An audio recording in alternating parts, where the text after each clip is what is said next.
Assalamualaikum warahmatullahi wabarakatuh.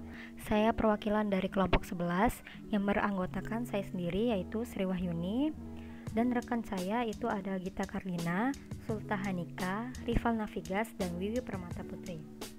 Baiklah, pada kesempatan kali ini kelompok 11 akan mempresentasikan hasil diskusinya mengenai kode etik guru dan kode etik BK. Yang pertama itu mengenai kode etik. Pengertian dari kode etik. Kode yaitu tanda-tanda atau simbol yang berupa kata-kata, tulisan, atau benda yang disepakati untuk maksud tertentu. Misalnya, untuk menjamin suatu berita, keputusan, atau suatu kesepakatan suatu organisasi. Kode etik dapat diartikan sebagai pola, aturan, tata cara, tanda, atau pedoman etis dalam melakukan suatu kegiatan atau pekerjaan sebagai pedoman dalam berperilaku.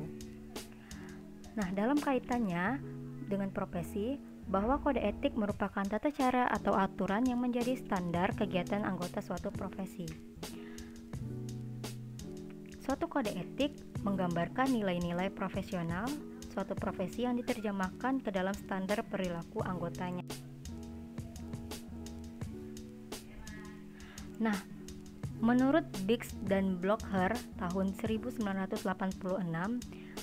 dia mengemukakan ada 3 fungsi kode etik. Yang pertama itu melindungi suatu profesi dari campur tangan pemerintah.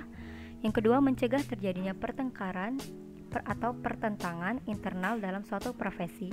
Yang ketiga itu melindungi para praktisi dari kesalahan praktik suatu profesi.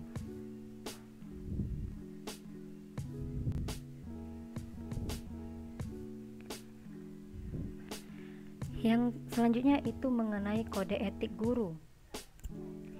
Guru menjadi kewajiban untuk membimbing anak didik seutuhnya dengan tujuan membentuk manusia pembangunan yang Pancasila. Inilah bunyi kode etik guru yang pertama dengan istilah berbakti membimbing, yang artinya yaitu mengabdi tanpa pamrih dan tidak pandang bulu dengan membantu atau tanpa paksaan atau manusiawi. Nah, istilah seutuhnya lahir batin secara fisik dan psikis.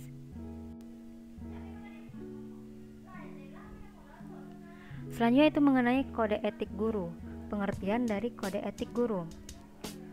Nah, di sini tiap-tiap jabatan pada umumnya mempunyai kode etik sendiri-sendiri, sekalipun tetap ada kemungkinan bahwa kode etik itu tidak secara formal diadakan. Kode etik dalam bimbingan dan konseling dimaksudkan agar bimbingan dan konseling tetap dalam keadaan baik serta diharapkan akan menjadi semakin baik. Kode etik ini mengandung ketentuan-ketentuan yang tidak boleh dilanggar atau diabaikan tanpa membawa akibat yang menyenangkan. Nah, adapun tujuan dari kode etik guru. Tujuan dari kode etik guru yaitu untuk menempatkan guru sebagai profesi yang terhormat, mulia, dan bermartabat yang dilindungi oleh undang-undang. Guru dapat menempati profesi terhormat, mulia, dan bermartabat jika guru dapat memahami, mengamalkan, serta menghayati isi dari kode etik guru yang telah dirumuskan. Selanjutnya itu ada fungsi kode etik guru.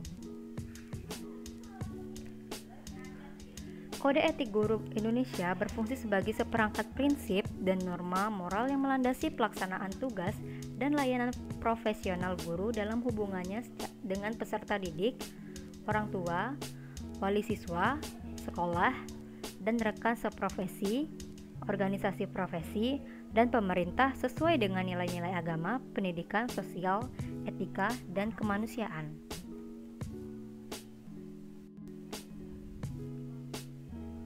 Selanjutnya itu ada kode etik BK atau guru pembimbing atau konselor di sekolah. Di sini konselor harus menghormati harkat pribadi, integritas dan keyakinan kliennya. Nah, apabila kode etik itu telah ditetapkan, maka konselor ketika berhadapan dalam bidang apapun demi lancarnya pendidikan diharapkan dapat memiliki kepercayaan dengan kliennya dan tidak membuat kliennya merasa tersinggung.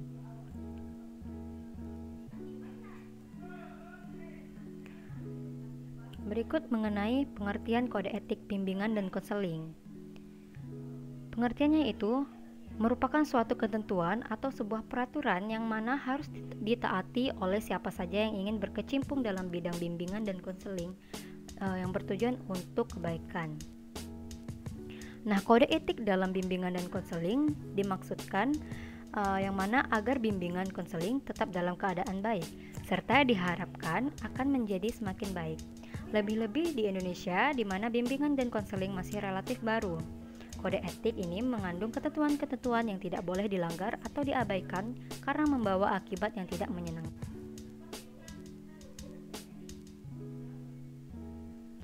Menurut Walgito, tahun 2010, ada beberapa kode etik bimbingan dan konseling.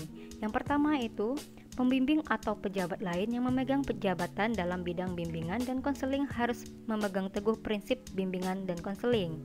Yang kedua, pembimbing harus berusaha semaksimal mungkin untuk dapat mencapai hasil yang sebaik-baiknya dengan membatasi diri pada keahliannya atau wewenangnya. Yang ketiga, karena pekerjaan pembimbing berhubungan langsung dengan kehidupan pribadi orang, maka seseorang pembimbing harus mencakup data-data berikut. Yang pertama itu dapat memegang atau menyimpan rahasia klien dengan sebaik-baiknya. Yang kedua, menunjukkan sikap hormat pada klien. Dan yang ketiga, menghargai bermacam-macam klien. Jadi, dalam menghadapi klien, pembimbing harus menghadapi klien dalam derajat yang sama.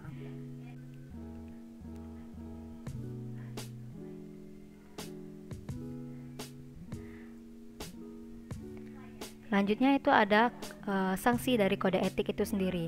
Yang pertama itu ada sanksi moral, dan yang kedua itu ada sanksi yang dikeluarkan dari organisasi, yang mana kasus-kasus pelanggaran kode etik akan ditindak dan dinilai oleh suatu dewan kehormatan atau komisi yang dibentuk khususnya untuk itu, karena tujuannya adalah mencapai terjadinya perilaku yang tidak etis. Seringkali kode etik juga berisikan tentang ketentuan-ketentuan profesional seperti kewajiban melapor jika ketahuan teman sejawat melanggar itu sendiri. Terima kasih atas perhatiannya. Mohon maaf apabila terdapat kesalahan. Saya akhiri. Wassalamualaikum warahmatullahi wabarakatuh.